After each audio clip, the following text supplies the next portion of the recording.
లేఖన భాగాన్ని మనం చదువుకున్నాం. మన టాపిక్ వచ్చేసి ఇమ్మానుయేలుగా నీతో ఉండు దేవుడు. మన టాపిక్ ఏంటండి? ఇమ్మానుయేలుగా నీతో ఉండు దేవుడు. ఒకసారి చదువుకున్న లేఖనాన్ని చదివి వినిపించండి. మత్తయి సువార్త 1వ అధ్యాయము 21వ వచనం నుంచి 23వ వచనం వరకు చదువుకుందామండి. ఆమె ఒక కుమారుని కనును, తన ప్రజలను వారి పాపముల నుండి ఆయనే రక్షించును గనక ఆయనకు యేసు అను పేరు పెట్టుదు అనెను.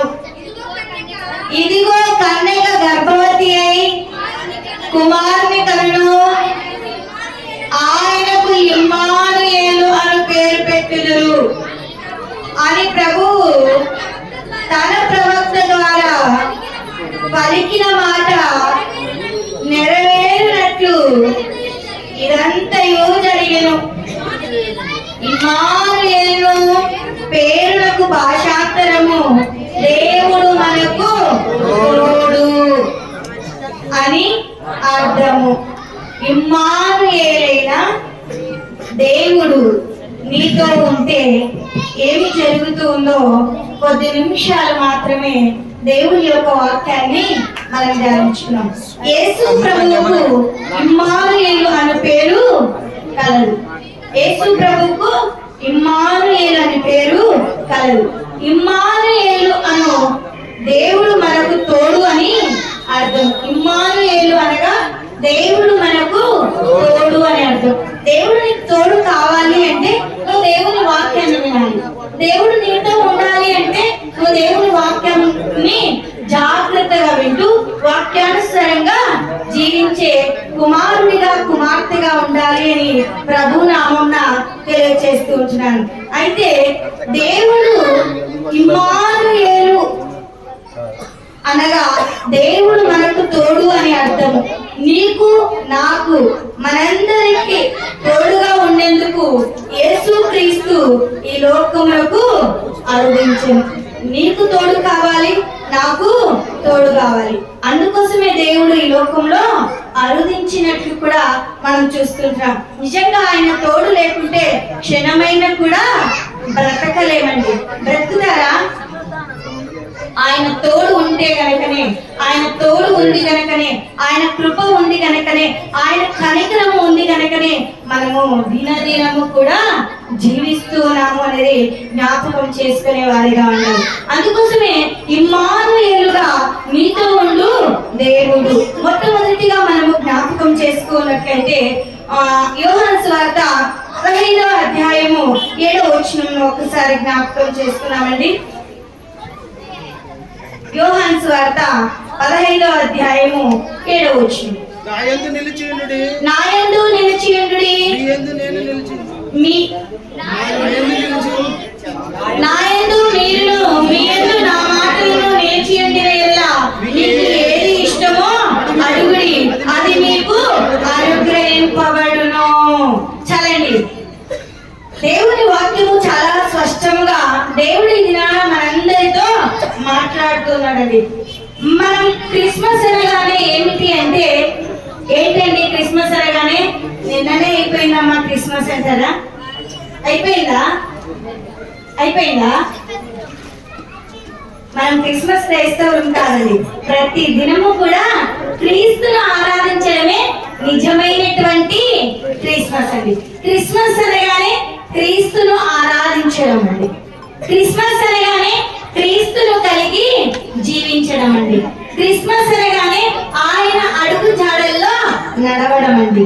నిజంగా మన జీవితాన్ని ఒకసారి ఆత్మ పరిశీలన చేసుకునే వారిగా ఉండాలి.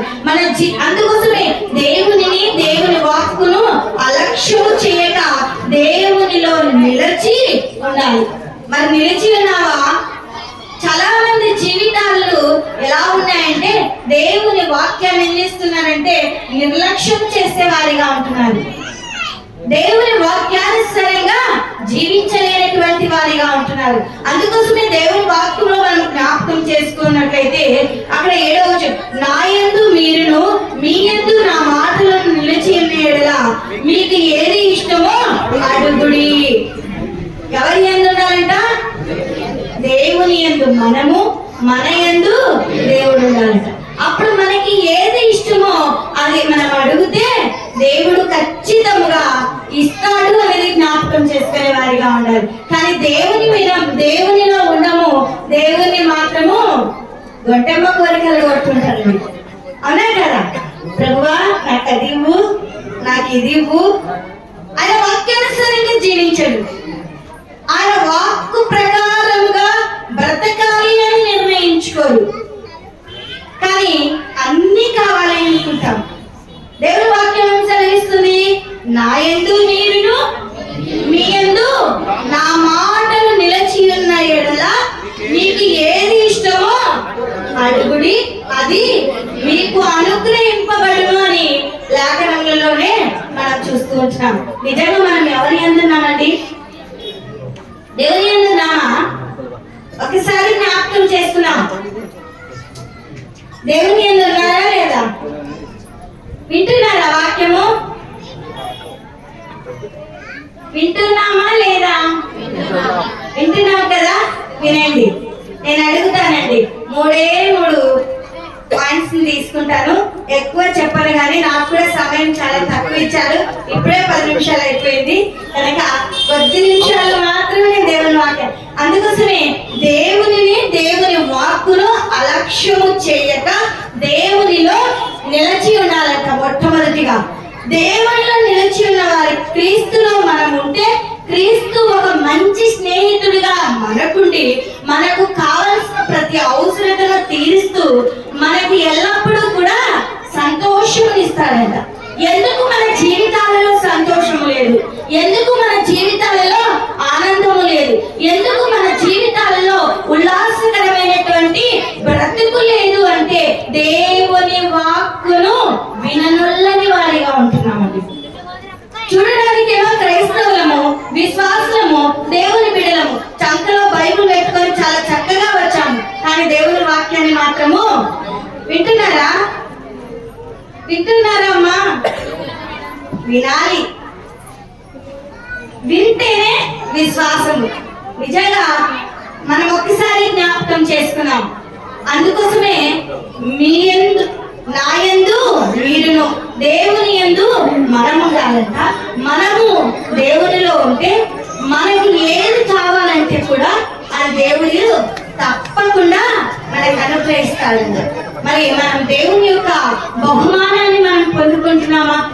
మనకు అన్ని కావాలని కోరికలు కోరుతుంటాం. కోరికలు కోరుతామా లేదా?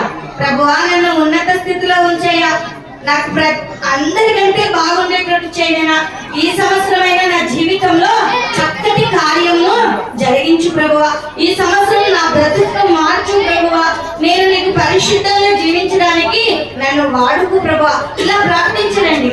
ఎలా ప్రార్థిస్తారంటే, ప్రభువా నేను అందరికంటే చక్కగా ఇల్లు కట్టుకోవాలి, అందరికంటే బాగుండాలి, అందరికంటే ఎక్కువగా నేను ఆశీర్వదింపబడాలి అంటారు. కానీ దేవునిలో మాత్రము ఉండరు, దేవుని సన్నిధానానికి మాత్రము రారు. కానీ అలాంటప్పుడు ఏది కూడా మనకు ఆశీర్వాదం కలగదండి. నిజంగా క్రీస్తులో మనము ఉంటే ఒక మంచి స్నేహితుడిగా మనతో ఎల్లప్పుడూ ఉంటాడు అనేది జ్ఞాపకం చేసుకునే వారిగా ఉండాలి. నిజంగా మనం క్రీస్తులో ఉంటున్నామా? ఒకవేళ ఇంతకాలం మనం క్రీస్తు స్నేహం చేయలేకపోయావేమో, క్రీస్తును కలిగి జీవించలేకపోయావేమో, లోకంలో ఉన్న మనుషులను బట్టి నువ్వు స్నేహం చేస్తున్నావేమో, నీ జీవితాన్ని ఒక మంచి జీవితంగా మార్చాలని దేవుడు చూస్తుంటే నువ్వు ఈ లోక స్నేహంలో పడి నీ జీవితాన్ని దుర్భరమైన స్థితిలోనికి నువ్వు మార్చి వేసుకుంటున్నావేమో. ఓ దేవుని బిడ్డ, ఒక్కసారి జ్ఞాపకం చేసుకున్నాం. ప్రియ సహోదరుడా, ప్రియ సహోదరి, ప్రియ క్రైస్తవుడా, ప్రియ విశ్వాసి, ప్రియ దేవుని బిడ్డ, దేవుని వాక్యం సెలవిస్తుందంటే, ఇమ్మానుయేలుగా నీతో ఉండు దేవుడు గనక నీకు ఏది కావాలంటే దేవుడు నీకు అందిస్తాడు గనక, అందుకోసమే నువ్వు లోకంలో నిలవక, మనుషుల యందు నిలవక, ముసలమ్మ ముచ్చట్లు పెట్టక ఎక్కడ నిలవాలంట? దేవుని యందు మాత్రమే నిలిచి ఉండేవారిగా ఉండాలంట. అందుకోసమే అక్కడ మొదట్లో మనం చూస్తున్నట్లయితే 15వ అధ్యాయం మొదటి వచనము, ద్రాక్షావల్లిని నేను, ఈగలు మీరు. నాలో ఉంటే తప్ప మీరు ఫలించరు. నాలో ఉంటేనే మీరు ఫలిస్తారు. నాకు వేరుగా ఉంటే మీరు ఫలించరు. కనుక ఈ క్రిస్మస్ దినాలలో నుంచి అయినా, ఈ యొక్క సెకండ్ ఆరాధన కార్యక్రమంలో నుంచి అయినా మనము దేవునిలో ఉంటూ చక్కగా ఫలించే వారంగా ఉండాలి. అంటే మనం ఏం చేయాలి అంటే దేవుని వాక్యాన్ని అలక్ష్యము చేయక దేవునిలో నిలిచి ఉండేవారిగా ఉండాలి. నిజంగా ఇప్పుడు దేవుని సన్నిధానంలో ఉన్నాం. చాలా మంది దేవుని వాక్యాన్ని వినడం లేదండి. వింటున్నామా? ఏంటండి మన మొదటి పాయింట్? దేవునిలో నిలిచి ఉండాలి. దేవుని వాక్కును అలక్ష్యము చేయక దేవునిలో మనము నిలిచి ఉంటేనే బహుగా ఫలిస్తాము. దేవుడు మనకు తోడుగా ఉంటాడు. మనకు దేవుడు తోడుగా, క్రీస్తులో మనకు ఉంటే క్రీస్తు మనకు ఒక స్నేహితుడిగా ఉంటూ మన జీవితాన్ని ఎప్పుడు కూడా సంతోషంగా ఉంచుతాడు అనేది జ్ఞాపకం చేసుకునే వారిగా ఉండాలి.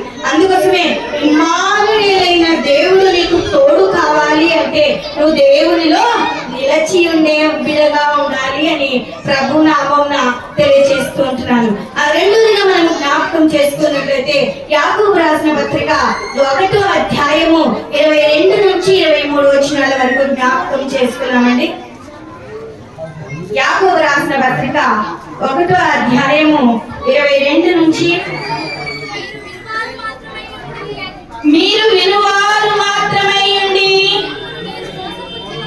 మిమ్మల్ని మీరు మోసపుచ్చుకొనకుండా వాక్య ప్రకారము ప్రవర్తించువారునై ఉండి, ఎవరైనను వాక్యమును వినువారై ఉండి దాని ప్రకారము ప్రవర్తింపని వారైతే వాడు అర్థములో తన సహజ ముఖమును చూచుకొని మనుషుని పోలియుండును. చలమ ఈ చదువుకునే లేఖనములలో మనము జ్ఞాపకం చేస్తూ ఉన్నట్లయితే మనం ఎక్కడ మనకు ఆశీర్వాదం అంట అక్కడ చదివామండి. చాలా మంది దేవుని సన్నిధానంలో ఉన్నారు, కానీ వారిని వారే మోసపుచ్చుకుంటున్నారు. ఎట్లా? విన్నట్టు నటిస్తూ ఉన్నారు. ఉన్నా కదా? ఇవి నా మాటలు కాదండి, దేవుని వాక్యాన్ని స్పష్టంగా అన్న వాక్యం పైన మాత్రమే శ్రద్ధ పెట్టండి అన్న.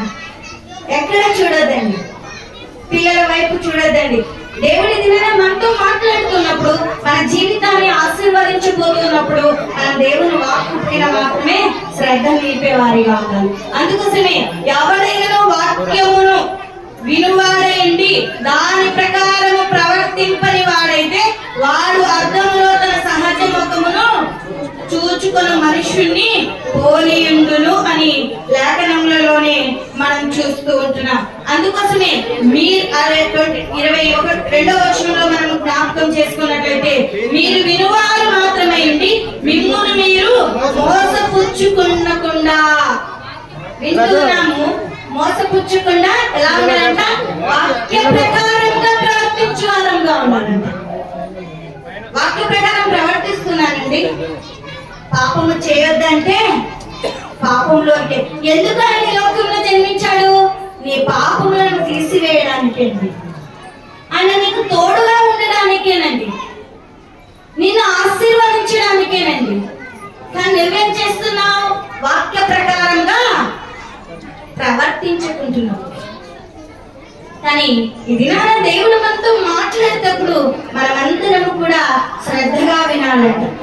అందుకోసమే దేవుని వాక్కులను ధ్యానించుచు వాక్య ప్రకారంగా ప్రవర్తించాలంట. చాలా మంది వాక్య ప్రకారంగా ప్రవర్తించని వారిగా ఉంటున్నారు.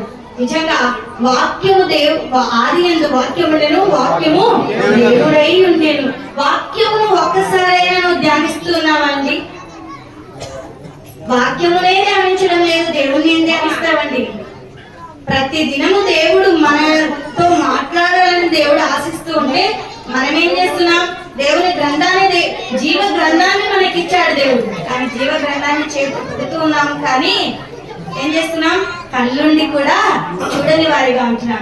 లోకంలో ఉన్న ప్రతి వాటిని చూస్తూ మన జీవితాన్ని దుర్భరమైన స్థితిలోనికి తీసుకెళ్తున్నాం.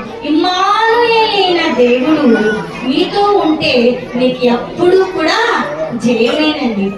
ఇమ్మానుయేలైన దేవుడు నీతో ఉంటే నీకెప్పుడు కూడా సంతోషమేనండి. ఇమ్మానుయేలైన దేవుడు నీకుంటే ఎప్పుడు కూడా నువ్వు ఆనందముగా జీవిస్తావు. నీ జీవితంలో ఎందుకు ఆనందము లేదు, ఎందుకు సంతోషము లేదు, ఎందుకు విజయము లేదు అంటే ఇమ్మానుయేలైన దేవుణ్ణి నీవు కలిగి జీవించలేకపోతున్నావు. ఆ దేవుని వాక్య ప్రకారముగా జీవించలేకపోతున్నాం. వాక్యాన్ని వింటూ ఉన్నాం, విననల్లని వారిగా ఉంటున్నాం. వింటున్నట్టు నటిస్తూ ఉన్నారండి. చాలా మంది ఇక్కడ కూర్చున్నారు, దేవుని సంఘానికి వచ్చారు, శ్రద్ధగా విన్నట్టు నటిస్తూ ఉన్నారు, కానీ ఏదైనా అడిగాననుకో రిప్లై మాత్రం తిరిగి మరలా నాకు జవాబు మాత్రం రావట్లేదండి. మనం ఎలా ఉన్నాం? చెవులుండి కూడా చెవిటి పాముల వలె ఉన్నాం, కళ్ళుండి కూడా బుద్ధి వారి వలె ఉంటున్నాం. అందుకోసమే దేవుడి దినాన మనతో మాట్లాడుతున్నది. అందుకు మనం ఎలా ఉండాలి అంటే వాక్య ప్రకారంగా ప్రవర్తించు వారముగా ఉండాలండి. నీ జీవితాన్ని వాక్యంతో సరి చేసుకుంటున్నావా? నీ జీవితాన్ని వెలుగులోకి నడిపిస్తూ ఉన్నావా? అంధకార ఊబిలో నుండి నువ్వు లేస్తూ ఉన్నావా? అందుకోసమే భక్తుడు చాలా చక్కగా పాట పాడతాడండి. ఏమని పాట పాడతాడండి? నీ వాక్యమే నన్ను బ్రతికించెను, బాధలలో నెమ్మదినిచ్చెను, కృపాశక్తి దయాశక్తి సంపూర్ణుడా, యేసు వందనమయ్యా, కృపాశక్తి దయాశక్తి సంపూర్ణుడా, యేసు వందనమయ్యా. దేవుని వాక్యమే నిన్ను బ్రతికిస్తూ ఉందండి. దేవుని వాక్యమే నీ అంధకార స్థితిని ఆయనలోనికి నడిపిస్తున్నది. అందుకోసమే కీర్తన గ్రంథంలో మనం జ్ఞాపకం చేసుకున్నట్లయితే ఏమంటూ ఉన్నారండి? కీర్తన గ్రంథంలో మనం జ్ఞాపకం చేసుకున్నట్లయితే అక్కడ ఒకసారి 119వ కీర్తన 11వ వచనాన్ని ఒకసారి జ్ఞాపకం చేసుకున్నామండి. నీ ఎదుట నేను పాపం చేయకుండానట్లు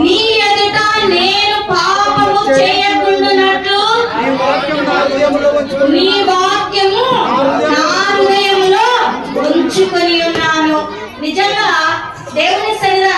అందుకోసం యాకోబు రాసిన పత్రికలో ఇంతవరకు మనం చదివామండి. 22వ వచనంలో, 1వ అధ్యాయం 22వ వచనంలో, వినువారు మాత్రమే కాక వాక్య ప్రకారంగా ప్రవర్తించని వారిగా ఉంటున్నారండి.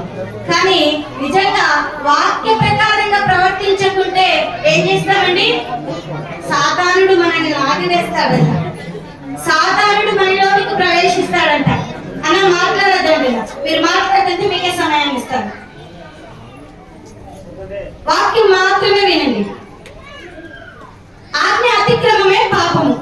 నిజంగా ఇప్పుడు దేవుని సంధానంలో ఉన్నాం, వాక్యం వింటున్నప్పుడు అది ఆజ్ఞకు మీరినదే కావచ్చు. వాక్య ప్రకారంగా జీవించడము నేర్చుకున్నామండి. ఈ 2024వ సంవత్సరంలో దేవుడు మన జీవితంలో క్రిస్మస్ ఆనందాన్ని మనకు అనుగ్రహించాలి అంటే మనమందరం కూడా, అశోక్ నువ్వు మాట్లాడుతూ అంటే మైక్ ఇస్తాను, కొద్దిసేపు మాట్లాడొచ్చు. ఏం మాట్లాడుతున్నారు మీ ఫ్రెండ్స్ మళ్ళీ ఇద్దరు, నాకు ఇచ్చిన సమయం కూడా కొంతనే. ఏం చెప్పాను ఇంతవరకు నేను? మన టాపిక్ ఏంటండి? టాపిక్ అన్నా చెప్పండి. చెప్పిన మాట్లాడొద్దంటే మాట్లాడుతున్నారు. వాక్యం వద్దంటే నేను ముగించేస్తానండి, సరేనా? వాక్యం వద్దు, ఇంకా ఫ్లైట్ డిస్ట్రిబ్యూషన్ చేసుకున్నామంటే ఇది వరకు క్లుప్తం చేసేస్తాను.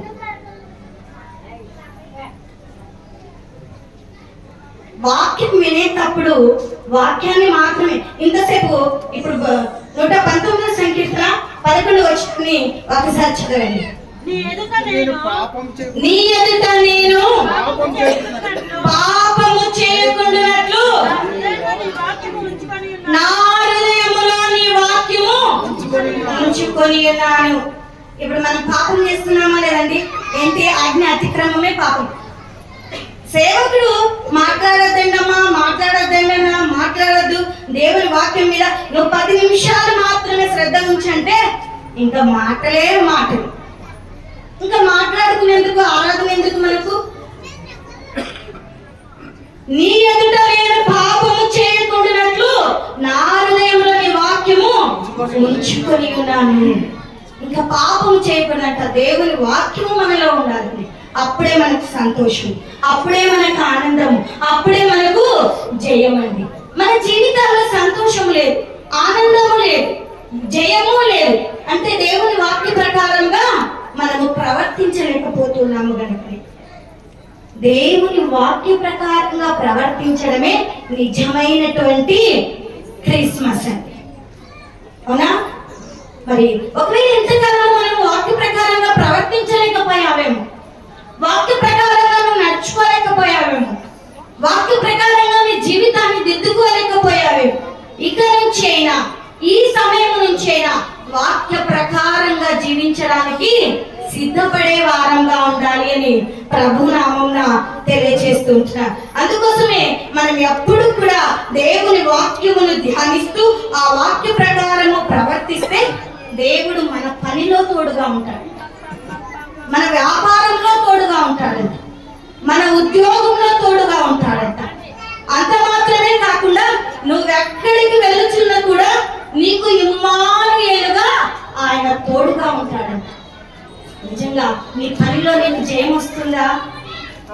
దేవుడు నీకు తోడుగా ఉన్నాడా? ఒకసారి జ్ఞాపకం చేసుకున్నాడు. ఎప్పుడు తోడుంటాడు?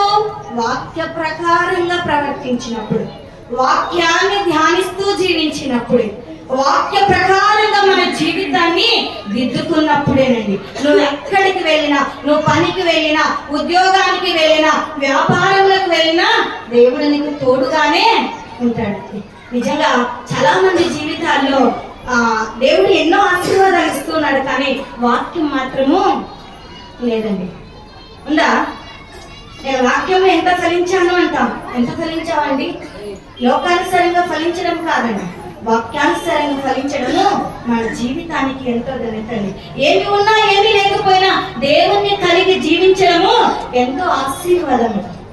నిజంగా ఒకసారి మన బ్రతుకులను మనము సరి చేసుకునే వారిగా ఉండాలి. మూడోదిగా మనము జ్ఞాపకం చేసుకున్నట్లయితే మత్తయి సువార్త 28వ అధ్యాయము మరి 18 నుంచి 28 వచ్చిన వరకు జ్ఞాపకం చేసుకున్నామండి.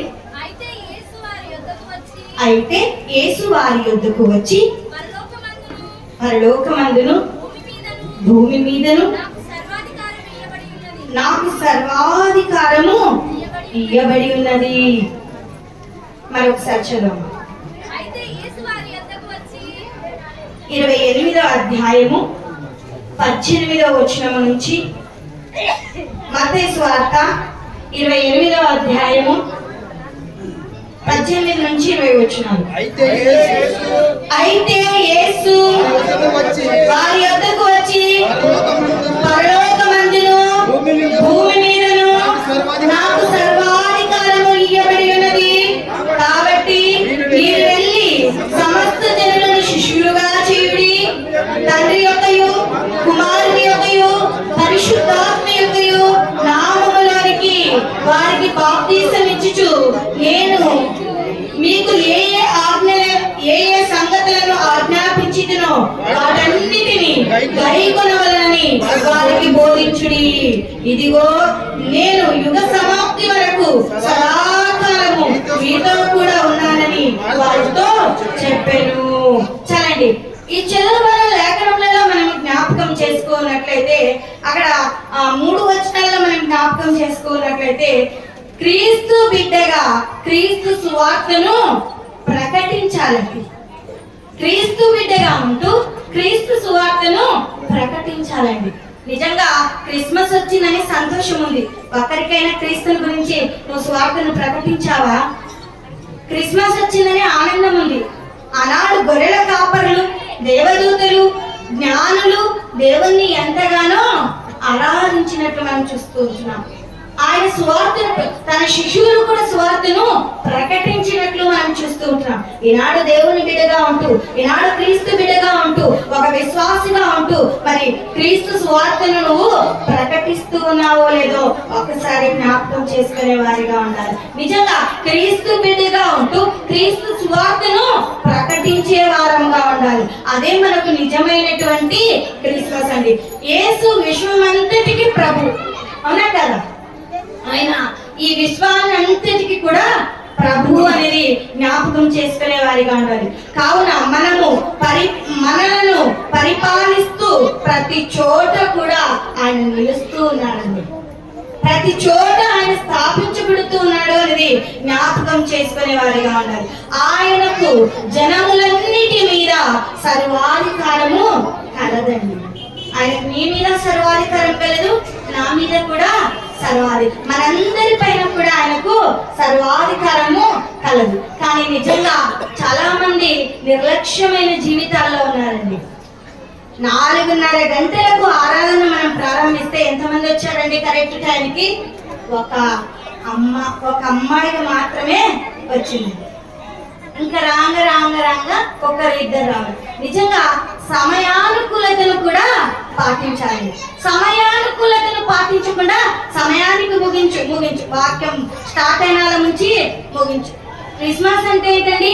క్రీస్తును ఆరాధించడమేనండి, క్రీస్తు స్వార్థను ప్రకటించడమేనండి. కానీ మన జీవితాల్లో ఏముంది అంటే ఇంకా చాలియండి, టైం అవుతుంది, ఇంకా చాలియండి, ఇంకా ప్రైజ్ ఇవ్వాలి, ఇంకా చాలి. ఇది క్రిస్మస్. క్రీస్తు బిడ్డగా ఉంటూ క్రీస్తు సువార్తను ప్రకటించే కుమారుడిగా, కుమార్తెగా ఉండాలి. ప్రకటిస్తూ ఉన్నావా?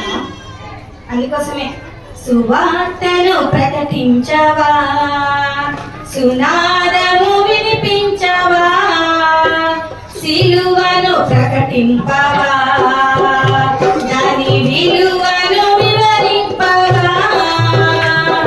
లెమ్మో సోదరా, లెమ్మో సోదరి, సువార్తను ప్రకటించవా, సునాదము వినిపించవా, సిలువను ప్రకటింపవా, దాని విలువను వివరింపవా. సుఖము సౌఖ్యం కోరి నీవు సువార్త భారం మరచినావు. సుఖము సౌఖ్యం కోరి నీవు సువార్త భారం మరచినావు. లెమ్మో సోదరా, లెమ్మో సోదరి, సువార్తను ప్రకటించవా, సునాదము వినిపించవా, సిలువను ప్రకటింపవా, దాని విలువను వివరింపవా. ఏం చేయాలంటే మనమండి? సువార్తను ప్రకటించాలంట. ఎలా ఉండి? లోకంలో ఉంటా కాదండి, క్రీస్తు బిడ్డగా ఉంటూ సువార్తను ప్రకటించడానికి లేవాలండి. నిజంగా నువ్వు ప్రకటిస్తూ ఉన్నావా? నీ జీవితాన్ని దినాన్ని ఆత్మ పరిశీలన చేసుకునే వారిగా ఉండాలి. నిజంగా యేసు ఇమ్మానుయేలుగా నీకు ఉంటే ఏమి కలుగుతుంది అంటే మొట్టమొదటిగా సంతోషం కలుగుతుందండి. నీతో యేసు ఉండాలనుకుంటే నువ్వు దేవుని వాక్యాన్ని వింటావు. దేవుని వాక్యమే ఆది యందు వాక్యముండెను, వాక్యమే దేవుడే. దేవుడు నీతో ఉండాలి అంటే దేవుని వాక్యాన్ని నేను శ్రద్ధగా వింటామండి. దేవుని వాక్యాన్ని వినడమే నిజమైన క్రిస్మస్ అండి. నిజంగా చాలా మంది జీవితాల్లో దేవుని వాక్యాన్ని వినాలని వారిగా ఉంటుందండి. బ్రతుకుల్లో వెలుగు లేదండి, బ్రతుకుల్లో అంధకారమైన స్థితి ఉంది. ఆ స్థితిని మనం తీసివేసుకుని జీవపు వెలుగును కలిగి మనము వెంబడించే వారంగా రెండోదిగా ఇమ్మానుయేలైన దేవుడు నీకు ఉంటే ఏమి కలుగుతుందంటే జయము కలుగుతుందంట. నువ్వు ఎక్కడికి వెళ్ళినా, ఏ చోటికి వెళ్ళినా, ఏ ప్రదేశంలో ఉన్నా, ఏ దేశంలో ఉన్నా కూడా దేవుడు నీకు తోడుగా ఉన్నాడు కనుక నీకేం కలుగుతుందండి? జయం కలుగుతుందండి. ఎందుకు? ఆయన వాక్కు ప్రకారంగా నువ్వు జీవిస్తూ ఉన్నావు కనుక, ఆయనను కలిగి నువ్వు జీవిస్తూ ఉన్నావు కనుక, ఆయన యొక్క తోడును కోరుకొని నువ్వు ముందుకు నడుస్తూ ఉన్నావు కనుక, నువ్వు ఏ దేశంలో ఉన్నా, ఎక్కడ ఉన్నా, ఏ ప్రదేశంలో ఉన్నా, ఏ చోట ఉన్నా కూడా దేవుడు తప్పకుండా నీకు ఎల్లప్పుడూ జయమును అనుగ్రహిస్తాడు. మూడోదిగా ఏమి అనుగ్రహిస్తాడంట? దేవుడు మనకు తోడుగా ఉంటే, ఇమ్మానుయేలైన దేవుడు మనకు తోడుగా ఉంటే ఏం కలుగుతుంది అంటే, మూడోదిగా అన్ని మేలులే కలుగుతాయంట. నిజంగా ఆయన మేలులను దేనిని కూడా మరవకూడదండి. ఆయన చేసిన ఉపకారములలో దేనిని మరవక ఎల్లప్పుడూ కూడా ఏం కలిగి జీవించాలంట? ఏం కలిగి జీవించాలండి? ఉందా? ఏం కలిగి జీవించాలి? Very good. ఉన్నాయా మనకి నోరు? కొట్లాడడానికి నోరు తెరుస్తాం, మాట్లాడడానికి నోరు తెరుస్తాం, ముసలమ్మ ముచ్చట్లు పెట్టడానికి నోరు తెరుస్తాం, అతనిపై ఇతనికి సాకులు చెప్పడానికి నోరు తెరుస్తాం. కానీ దేవుని వాక్కు చెప్పడానికి మాత్రము రావట్లేదు. ప్రభువా ఇది నాకు తోడుగా ఉండయ్యా. మన టాపిక్ ఏంటంటే నేను ముగించేస్తున్నా. అమ్మా నోరు తెరవండి అమ్మా నా తల్లులారా. ఒక్కరే నవ్వింది. దేవునికి స్తోత్రం కలుగును కదా. టాపిక్ అమ్మా, ఇమ్మానుయేలుగా నీతో ఉండు దేవుడు. దేవుడు నీకు తోడుగా ఉంటే ఏం కలుగుతుంది? మొట్టమొదటి ఏంటంట? దేవుని వాక్యాన్ని నిర్లక్ష్యం చేయమంట. దేవుని తోడు ఉంటే దేవుని వాక్యమును అలక్ష్యము చేయక ఏం చేస్తారంట? దేవునితో నిలిచి ఉంటామంట. నా యందు మీరును, మీ యందు నేను నిలిచి ఉంటే మీరు బహుగా ఫలిస్తారు. ఏది అడిగినా కూడా అది దేవుడు మీకు అనుగ్రహిస్తాడు. అందుకోసమే దేవుని దినాన అడుగుదాం, ప్రభువా నీ యందు మేము నిలిచి ఉండుటకు మాకు సహాయం దయచేయనా, నా యందు మీ మాటలు నిలిచి ఉండుటకు నాకు నేర్పు ప్రభువా. నువ్వు తోడుగా ఉంటేనే నా జీవితంలో సంతోషము, ఆనందము, జయము, మేలు కలుగుతాయని దేవుని దినాన తప్పకుండా అడగండి. మీ కంఠస్వరంలో విప్పితే దేవుడు మీ మొర విని మీకు కావాల్సిన అవసరతను తీరుస్తారండి. రెండోదిగా దేవుని వాక్కు ప్రకారముగా ప్రవర్తించేవారుగా ఉండాలంట. ప్రవర్తిస్తూ ఉన్నావా? ఇమ్మానుయేలైన దేవుడు నీకు తోడుగా ఉంటే ఎలా ఉంటావంట? వాక్య ప్రకారంగా ప్రవర్తిస్తావు. దేవుని వాక్కును నిర్లక్ష్యం చేయవంట. దేవుని వాక్కును ధ్యానిస్తూ వాక్య ప్రకారంగా ప్రవర్తించాలట. ఇది నా దేవుని అడుగుదాం, ప్రభువా ఈ 2024 సంవత్సరంలో ఎల్లప్పుడూ కూడా నేను నిన్ను ధ్యానించుటకు, నీ వాక్య ప్రకారంగా ప్రవర్తించుటకు నాకు నేర్పు ప్రభువా. అడుగుదామండి, అడగాలండి. అడుగుతేనే దేవుడు నీ జీవితంలో మేలు చేస్తాడండి. నువ్వు అడగకుండా ఉన్నామనుకో, దేవుడు అంటున్నాడు, ఏమంటున్నాడు? ఇప్పుడు ఎవరైనా కొత్త వ్యక్తి పరిచయం అయ్యారనుకో ఏం చేస్తాం? అన్నా నీ ఫోన్ నెంబర్ ఇవ్వండి, అక్క మీ ఫోన్ నెంబర్ ఇవ్వండి. మన దేవుని ఫోన్ నెంబర్ ఏంటండి? 33. Very good. ఒక్కరు మాత్రమే చెప్పారు. ఇర్మియా గ్రంథము 33:3 నాకు మొరపెట్టుము నేను మీకు ఉత్తరం ఇచ్చేదను అంటున్నాడు. మీరు మొరపెడితే దేవుడు మీకు ఉత్తరం ఇవ్వడానికి సిద్ధంగా ఉన్నాడండి. అంటే దేవుని వాక్య ప్రకారంగా జీవించాలి. దేవుని వాక్యాన్ని ప్రతి దినము కూడా ధ్యానించాలి. అదే మన జీవితంలో నిజమైన క్రిస్మస్ అండి. మన జీవితంలో దేవుడు ప్రతిరోజు క్రిస్మస్ ని అనుగ్రహిస్తూనే ఉన్నాడు. ఏదో సంవత్సరంలో ఒక్కసారి మాత్రమే కాదండి, అవునా? దేవుని వాక్యాన్ని ధ్యానించాలి, వాక్య ప్రకారంగా ప్రవర్తించాలి. మూడోది, ప్రభువా నేను నీ ఎదుట పాపం చేయకుండా ఉండాలి అంటే మన హృదయంలో ఏముండాలంట? వాక్యం ఉంచుకోవాలంట. ఉంచుకున్నామా? ఉన్నాము, కానీ ఆజ్ఞలు మీరుతూనే ఉన్నాము. పాపము చేస్తూనే ఉన్నామండి. ఆనాడు ఆదాము వాళ్ళు పాపం చేస్తే అది ఇంకా మన జీవితంలో జరుగుతూనే ఉంది. తీసివేస్తున్నాము బ్రతుకు. మూడో ఏంటంటే క్రీస్తు బిడ్డగా ఉంటూ క్రీస్తు సువార్తను ప్రకటించాలంట. దేవుని సువార్తను ప్రకటిస్తూ ఉన్నామండి. దేవుని గురించి అనేకులకు చాటి చెప్తూ ఉన్నామో లేదో ఒకసారి జ్ఞాపకం చేసుకుంటూ మరి దేవుడి చిన్న వాక్యాన్ని మనందరి ఇంటిలో దీవించి ఆశీర్వదించును గాక. సమయాన్ని ఇచ్చినటువంటి అయ్యగారికి మీకందరికీ వందనాలు తెలియజేస్తూ ముగించుకుంటున్నాను.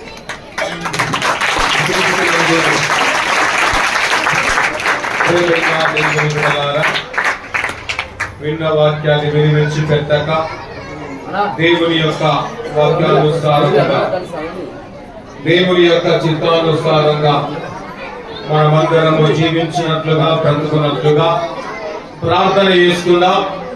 ప్రార్థన మన మధ్యలో ఉన్న అమర సువర్ణమ్మ గారి సమయంలో కృత ప్రార్థన చిని ప్రార్థన నడిపిస్తారు.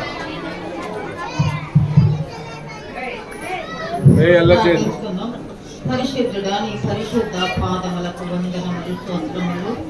నమ్మదగిన దేవానికి వందనములు, గొప్ప దేవానికి వందనములు. మహిమ కలిగిన మా ప్రభు, మా దేవానికి వందనములు, స్తోత్రాలు. నైనా ఉదయకాలం నుండి నైనా ఇంతవరకు దీవించి కాపాడిన దేవానికి వందనములు. ఈ కొద్ది సమయంలో పరిశుద్ధమైన మందిరంలో చేరి గణపరచడానికి మాట్లాడటానికి మా జీవితంలో సహాయం చేసిన దేవానికి వందనములు, స్తోత్రాలు. సంఘాన్ని దీవించమడుగుతున్న దేవా, సంఘంలో ప్రతి కుటుంబాన్ని దర్శింపచేసి దీవింపచేయమడుగుతున్న దేవానికి వందనములు. నైనా ఈ దాసులు చెప్పిన వాక్యము నా తండ్రి ఈ చెవుని విడిచిపెట్టకుండా మా హృదయాల భద్రపరుచుకునే భాగ్యం దైత్యములు అడుగుతున్న దేవానికి వందనములు, స్తోత్రాలు. ఇంకా ఈ దాసులనైనా సేవలు ఇంకా దృఢపరచండి, బలపరిచే సహాయం చేయ దేవానికి వందనములు. ఆమె సేవ ఇంకా నీళ్లు కట్టి ఫలించినట్లు కూడా సహాయం చేయబడుతున్న దేవానికి వందనములు. ఇక్కడ చేరిన ప్రతిభను దీవించి కాపాడమని ప్రభు అయిన యేసు క్రీస్తు నామాన్ని బట్టి ప్రార్థించి అడిగి వేడుకుంటున్నాము తండ్రి. ఈ సమయంలో దయచేసి కానుకలు తీసుకుందాం. కానుకలు పట్టుచూ ఉండగా ప్రత్యేకమైన పాట విశాలి గారు ప్రత్యేకమైన పాట పాడి వినిపిస్తారు. దయచేసి ఈ సమయంలో పరిచారకులు త్వరగా కానుకలు పట్టవలసిందిగా ప్రభు